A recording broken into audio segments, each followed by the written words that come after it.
Hello viewers, Assalamu alaikum and welcome back to CSC Master Environment.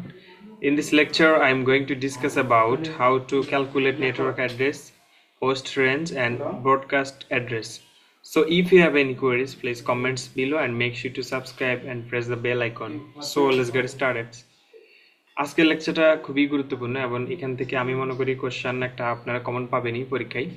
সেটা হচ্ছে আপনাকে একটা অ্যাড্রেস দিয়ে দিবে, অ্যাড্রেস দিয়ে বলবে যে এখানে এই অ্যাড্রেসের নেটওয়ার্ক অ্যাড্রেস কত অথবা ব্রডকাস্ট অ্যাড্রেস কত।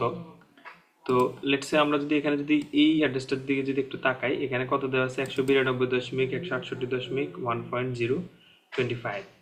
এখন এটার আমরা ফার্স্ট অফ অল হচ্ছে আমরা তার মানে এটা আমরা কি বুঝলাম, আমরা বেসিকলি এটা বুঝলাম এখানে কত আছে 25, তার মানে প্রথম 25টা বিট ফিক্সড, প্রথম 25টা বিট ফিক্স আমি ধরে নিলাম। তাহলে তাহলে আমি কি বুঝলাম 192.168.1 পর্যন্ত একটু ফিক্সড, তাই না? 192.168.1 পর্যন্ত ফিক্সড, বাকি আছে কত 8টা বিট, 8টা বিটে কি আছে জিরো, তার মানে একটা জিরো একটা জিরো একটা জিরো এগুলো ধরে নিচ্ছি জিরো। হ্যাঁ, বাকি 8টা যদি আমার জিরো হয়, এখন দেখেন এটা একটু মনোযোগ দিয়ে দেখেন তাহলে বুঝতে পারবেন। একটা দুইটা তিনটা চারটা পাঁচটা ছয়টা সাত আট, 8টা জিরো দিলাম। এখন আমার কত ফিক্সড এখানে হলো তো 24টা, তাই না? তাহলে আমার আর একটা ফিক্সড এটা, তার মানে এই 25টা অ্যাড্রেস হলো আমার ফিক্সড। এখন এখান থেকে আমার এটা হচ্ছে আমার রেঞ্জ দেওয়া আছে। এখন এখান থেকে আমার যেটা করতে হবে সেটা হচ্ছে নেটওয়ার্ক অ্যাড্রেসটা বের করতে হবে। এখন আমরা জানি কি নেটওয়ার্ক অ্যাড্রেসটা কোনটা, নেটওয়ার্ক অ্যাড্রেস হচ্ছে আমার যেই ইনিশিয়াল যে অ্যাড্রেসটা সেটা হচ্ছে আমার নেটওয়ার্ক অ্যাড্রেস। তার মানে এখান থেকে এই যে বাকি সবগুলো জিরো জিরো যদিও আছে, এখানে আমরা জিরো দিয়ে দিলাম, জিরো দিলে যেটা হবে সেটা আমার নেটওয়ার্ক অ্যাড্রেস। তার মানে এটা নেটওয়ার্ক অ্যাড্রেস কত, এটা নেটওয়ার্ক অ্যাড্রেস হচ্ছে এটা। এখন নেটওয়ার্ক অ্যাড্রেস থেকে এখন আমরা যাব হোস্ট রেঞ্জ এবং হচ্ছে ব্রডকাস্ট। ব্রডকাস্টটা হচ্ছে এটা সর্বশেষ যে নেটওয়ার্ক। এখন এখানে যদি 25টা যেহেতু ফিক্সড, তার মানে আমরা কয়টা চেঞ্জ করতে পারবো, লাস্টে যে 7টা আছে সেই 7টা বিট আমরা চেঞ্জ করতে পারবো। এই 7টা বিট সর্বোচ্চ কি হতে পারে, 1 1, এটা 1, এটা 1, সবগুলো 1 হতে পারে, তাই না? সবগুলো 7টা 1 এর ভ্যালু কত, সবগুলো 7টা 1 এর ভ্যালু হলো 127। এখন এই 127টা হচ্ছে আপনার ব্রডকাস্ট অ্যাড্রেস, অর্থাৎ আপনার কোন একটা অ্যাড্রেসের কোন একটা আইপির ইনিশিয়াল যে অ্যাড্রেসটা, বিগিনিং শুরুর যে অ্যাড্রেসটা অর্থাৎ জিরো যে অ্যাড্রেসটা সেটা হচ্ছে আপনার নেটওয়ার্ক অ্যাড্রেস, এবং সবার শেষের যে অ্যাড্রেসটা সেটা হচ্ছে আপনার ব্রডকাস্ট অ্যাড্রেস, এবং মাঝের যে অ্যাড্রেসগুলো সেগুলো হচ্ছে আপনার হোস্ট রেঞ্জ, এগুলো হচ্ছে আপনার রেঞ্জ।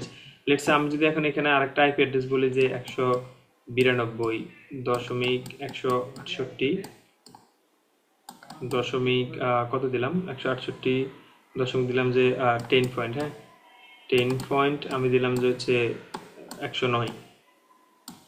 এখন তাহলে এটার নেটওয়ার্ক অ্যাড্রেস কত, হোস্ট রেঞ্জ কত, আর হলো ব্রডকাস্ট অ্যাড্রেস কত।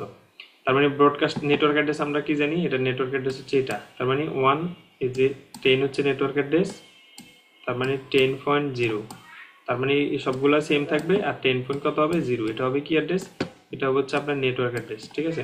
এখন ব্রডকাস্ট অ্যাড্রেস কোনটা, তাহলে ব্রডকাস্ট অ্যাড্রেস হলো এই নেটওয়ার্ক অ্যাড্রেসের সবার শেষের যে অ্যাড্রেসটা সেটা হলো ব্রডকাস্ট অ্যাড্রেস।